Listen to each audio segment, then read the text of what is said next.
जय हिंद दोस्तों, मैं रतन कुमार आयुर्वेदाचार्य।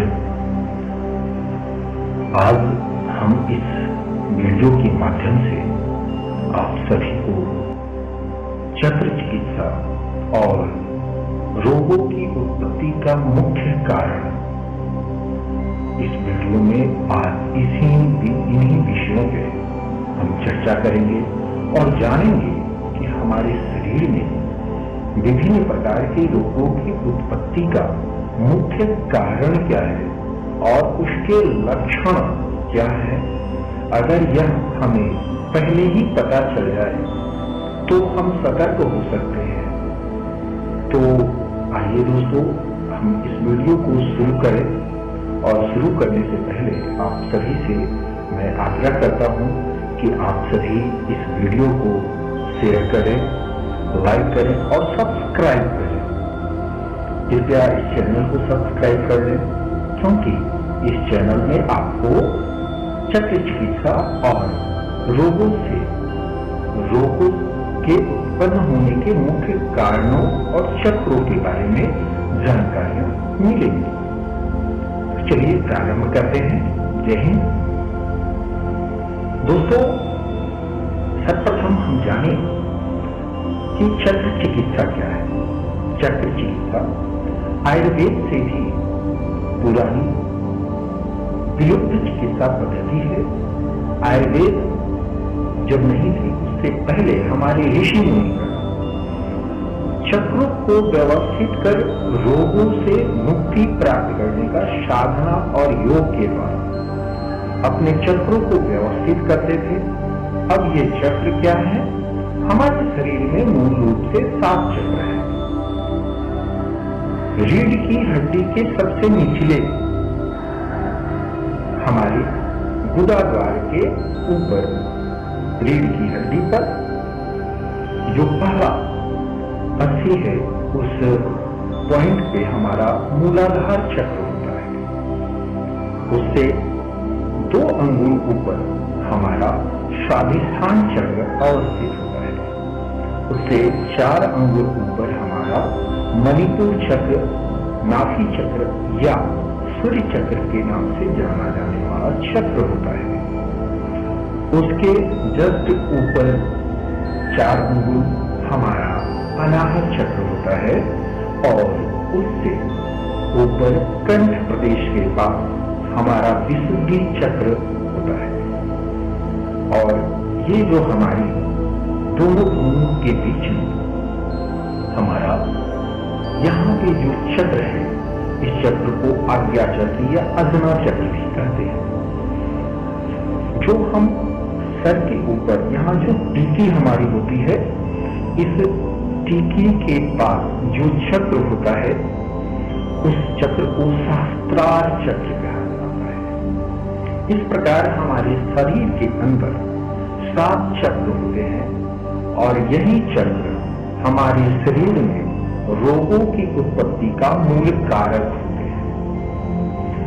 इन चक्रों में जब ये चक्र अनबैलेंस होते हैं, अर्थात इन चक्रों में अगर मुख्य रूप से माना जाए तो नाभि, मणिपुर चक्र या सूर्य चक्र जो है, यह हमारे चक्र का, शरीर का सबसे महत्वपूर्ण चक्र कहा जाता है। क्योंकि जब हम माता के गर्भ में होते हैं तो हमारे पूरी काया का निर्माण और हमें एक शरीर रूप देने का कार्य भी नाभि के द्वारा ही हमें होता है। इस प्रकार नाभि हमारे शरीर की रचना करती है और जब हम मां के गर्भ से बाहर आते हैं तो मुख द्वार से हम भोजन आदि लेना प्रारंभ करते हैं। नाभि को हम स्वतः भूल जाते हैं, लेकिन यह नाभि हमारे शरीर का मुख्य केंद्र है। इस नाभि को पता होता है कि कौन सी नाड़ी धमनियां हमारे शरीर की अव्यवस्थित हो रही है और जिन चक्रों से उसका जुड़ाव होता है वो चक्र भी साथ में प्रभावित होते हैं। जब ये चक्र प्रभावित होते हैं तो उस चक्र से जुड़ी हुई और उस ऑर्गन से जुड़ी हुई बीमारियां हमारे शरीर में घर कर जाती हैं।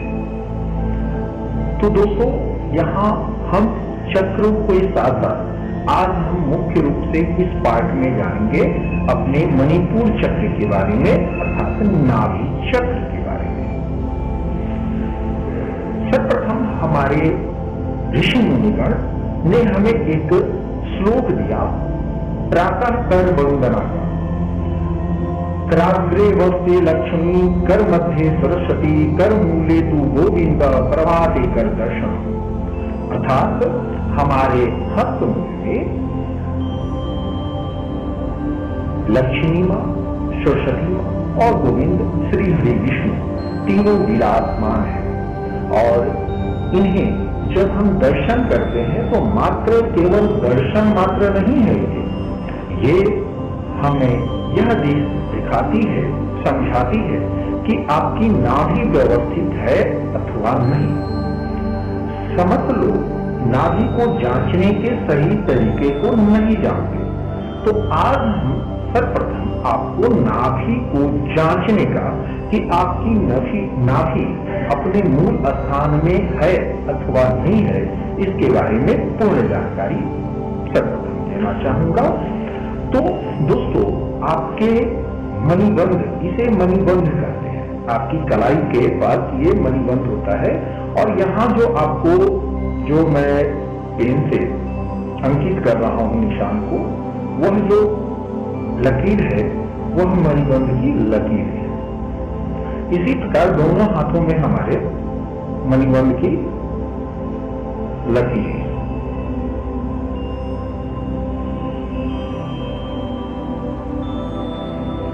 अब आप तो देख पा रहे होंगे ये दोनों हाथों में हमारी लकीरें हैं।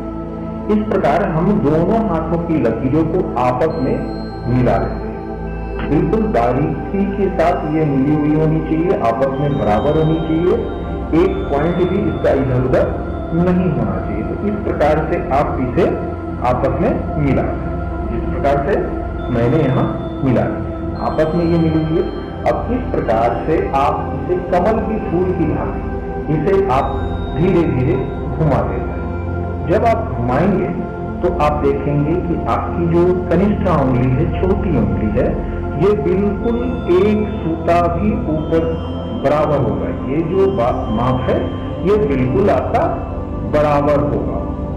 अगर ये बराबर नहीं है और यहाँ ऊपर नीचे हो रहा है, यहाँ आप बिल्कुल बराबर रखें मणिबंध के पास, और ऊपर के पास आप देखें तो बिल्कुल आपको एक सूता भी आपको ऊपर नीचे नहीं मिलेगा, बराबर मिलेगा। इस प्रकार अगर बराबर है, कर वंदना करें, ये श्लोक का पाठ करें और अपनी नाभि को मिलाएं, और इस प्रकार आपकी नाभि अगर व्यवस्थित आपको मिलती है तो आप पृथ्वी क्षमा प्रार्थना करें और उसके बाद आप नीचे